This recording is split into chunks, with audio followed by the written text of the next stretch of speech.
Hi everyone, I'm the plant propagator and welcome to my channel. Well, we'll see how this goes today.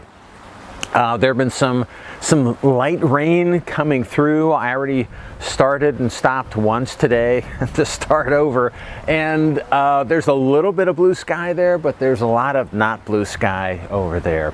So what I wanted to talk about today is the timing of orchid flowering, and is it worth the wait to get some of these guys to bloom. And bloom time, the amount of time it takes these guys to bloom is determined by environmental conditions, how the orchid is, the temperature, the sun, or the light, how the orchid is fertilized, taken care of, watered, everything like that. But the most important thing is the genetics. What is the makeup of the plant? What I want to do is give you today is it's a part of a rant, but part of it is kind of another view, or trying to being an optimistic view of the new hybrids that are out there and how fast some of these guys are to flower.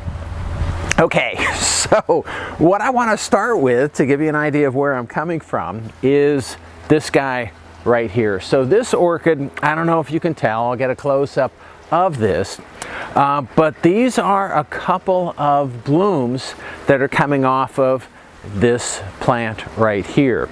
And this plant is, gotta look it up here, Mary Lynn McKenzie, and I think it's called Nature's something. I don't know the plant that well, even though it's one plant that I've had in my collection for the longest period of time out of anything. So I've had this plant for 5.5 years, almost 6 years. I got it not as a seedling, but as a division, and these are the first blooms that I have on this plant.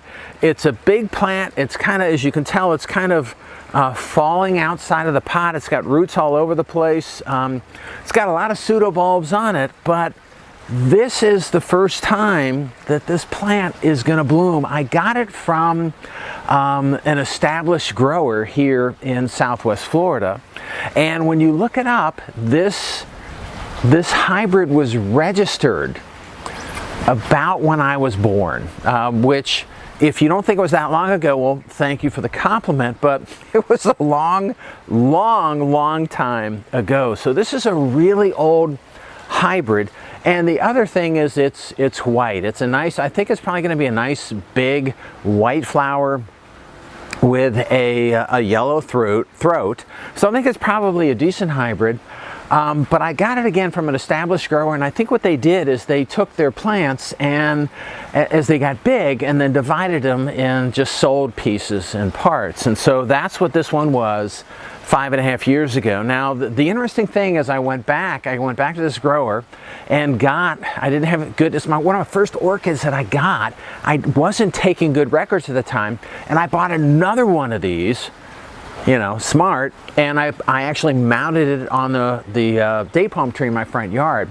That one, it's same thing, growing slow. I think I got that maybe 4 years ago.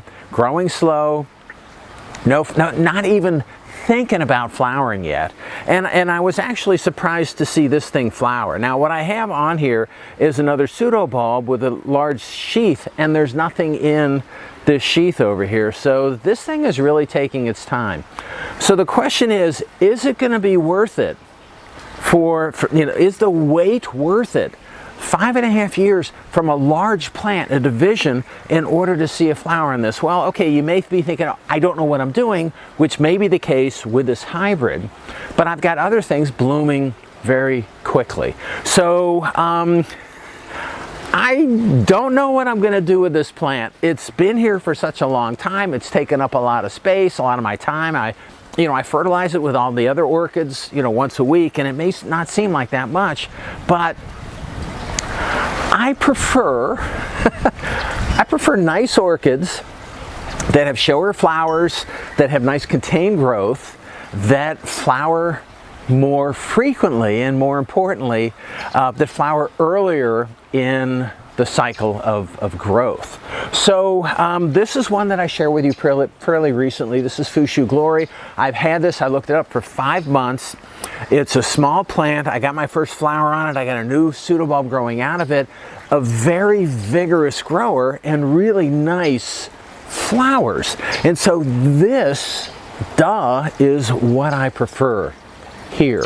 I've got another one right here that is that you may know, Yellowbird. And Yellowbird is another one of those that it's got some blooms coming out on it. I've had it for, I think, 6 or 7 months. It's bloomed multiple times in that period.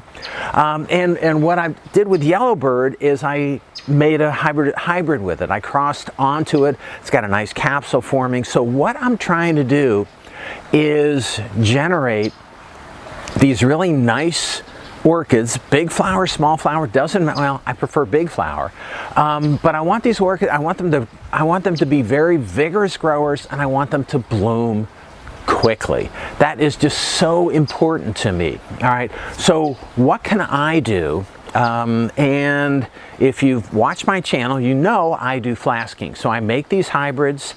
I've got a lot of seed capsules on the plants behind me. I make these hybrids, I bring them in the laboratory. And then what happens is you flask the seeds. So you put the seeds on a synthetic medium under aseptic, under sterile conditions, and those seedlings grow. Then what I do is I wait for them to grow up a little bit, and I reach in there with sterile instruments underneath the microscope and pick out the biggest plants. Fred Clark of Sunset Valley Orchids told me to do this. I've been doing this. It makes sense, and it's what works. So you go in there and you pick out, even when they're this big, you pick out the most vigorous plants and you get those to grow, and then you pick the ones of those that flower quickly. All right, and that's what I want. Am I going to be using this in my crosses? No. This, yes. This, definitely. All right, so where does that get you? If you do, pick the most vigorous hybrids that you have and cross, for example, 2 of the most vigorous hybrids that you have to generate even a more vigorous hybrid, and then you select those, the subpopulation of those, what you can get is a really nice, vigorous, hopefully rapidly blooming plant. Okay, the example that I want to share with you is right here, and I've shared this with you previously, and this is not a cattleya, which I have mostly behind me, but this is Dendrobium woohoo, and so this is a hybrid between 2 of my most vigorous dendrobiums that I have in my collection. I have Dendrobium wu-lang that is, it's right behind you. It's putting out 3 new pseudobulbs, 3 new canes right behind you. It's a really vigorous big plant. I have progeny of wu-lang. I have one growing here doing really well, and I think I have another one growing back there, but this is a hybrid between wu-lang and another orchid that Judy Roots that I have that is over there that's flowering and doing really well. The reason I'm pointing this out is because this plant started out big. So when I took it out of a flask, it was big. This bloomed. This is a remnant bloom spike right here. This bloomed 1.5 years, not quite, well, maybe a little more than 1.5, not quite, less than 2 years from seed. I had my first bloom on this. In the meantime, what's happened, the bloom, as you might imagine, has failed, and it's put out this large cane right here that's still going. And what I'm hoping is that this will continue to grow very nicely. I talked with one of my colleagues last week about a progeny plant that he had from wu-lang not that long ago, a different cross, a different seed lot, and he said that plant, I think it was maybe 3 years ago, and he said the plant is a bush. Now, I don't know what that means, but he's happy with it. These things put out the canes, they put out, and they flower a lot. So this is what I'm going for, and this is what I wanted to share with you. Go for the hybrids, go for the plants. You can look at the flowers, but take a look at the vigor. Try to understand the vigor of the plant. how rapidly it grows and how often it flowers, if that's important to you, and that's what you want to go for. I do have a couple more plants that I want to show you.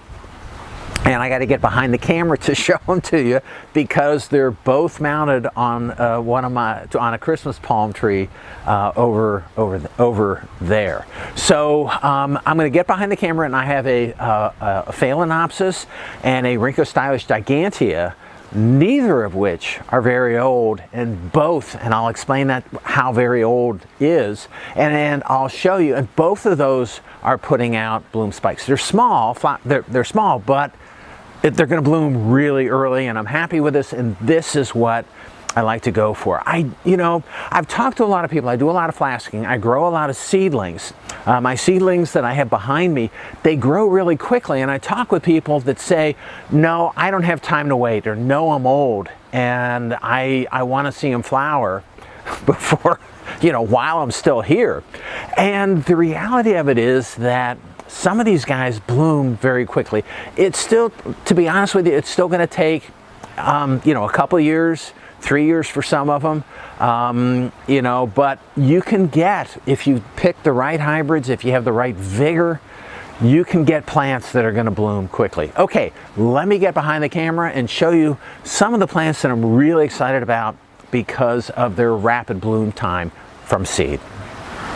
Okay, and we're back. So this is not what I came over here to show you, but this is a Maikai that is blooming and seems to be pretty happy. And I got something else that I want to show you that I didn't come over here for you to see, but these are some of my hybrids, some of my Cattleya hybrids, and these are doing pretty well, and I'm hoping again to get early flowering out of those. But that just happened to be in the area that I was looking at.